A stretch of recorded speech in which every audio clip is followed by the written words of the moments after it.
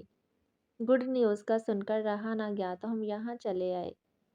مجھے کسی سے بھی نہیں ملنا، آپ کے حوالے سے تو کسی سے کوئی رشتہ ہو ہی نہیں سکتا میرا، اسی لیے ابھی کے ابھی یہاں سے چلے جائیں آپ تو بہتر ہوگا۔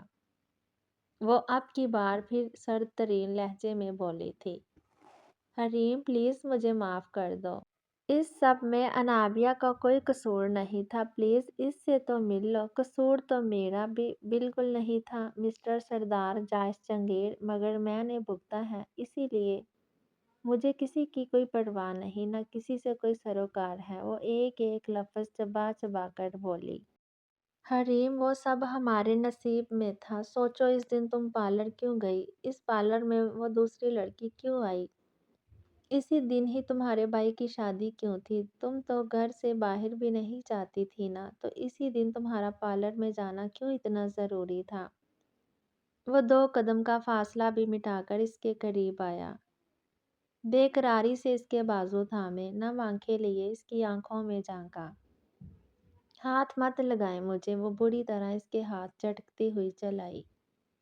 نہیں لگا رہا، بس انابیہ سے مل لو۔ نہیں ملنا مجھے کسی سے، میں آپ کی شکل بھی نہیں دیکھنا چاہتی۔ سن لیا آپ نے، اب آپ جا سکتے ہیں یہاں سے، وہ دانت پیس کر بولے۔ جائش اس کی جانب دیکھے گیا۔ اوکے چلا جاتا ہوں، سٹریس مت لو، تمہارے اور بچے کے لیے یہ ٹھیک نہیں۔ خبردار اس بچے کی بات تو کرنا ہی مت، یہ صرف میرا بچہ ہے اور اس کی پیدائش کے بعد میں خلا لے کر پوری طرح اس رشتے کو اپنے پیروں تلے کچل دوں گی۔ آئی بات سمجھ میں؟ وہ ابھی بلند آواز میں ہی بول رہی تھی جب انابیہ اس کی اونچی آواز سن کر مجبوراً کمرے میں چلی آئی۔ بھابھی! انابیہ نے پکارا تو حریم اس کی جانب متوجہ ہوئی۔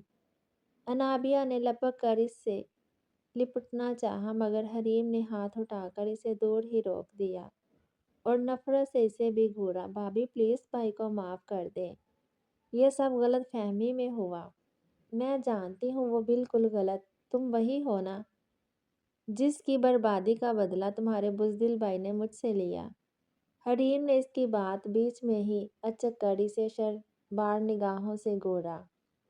میں تم سے پوچھتی ہوں، کیا تم اپنے مجرم کو معاف کر سکتی ہو؟ حریم نے اس کے تمام زخم ادھیڑ دیے۔ جائش کا چہرہ شدت ضبط سے سرخ پڑ گیا۔ اس نے سختی سے مٹھیاں اور جبڑے بھونچے ہوئے تھے۔ میرے مجرم نے مجھ سے نکاح کر کے مجھے عزت نہیں دی تھی بھابھی۔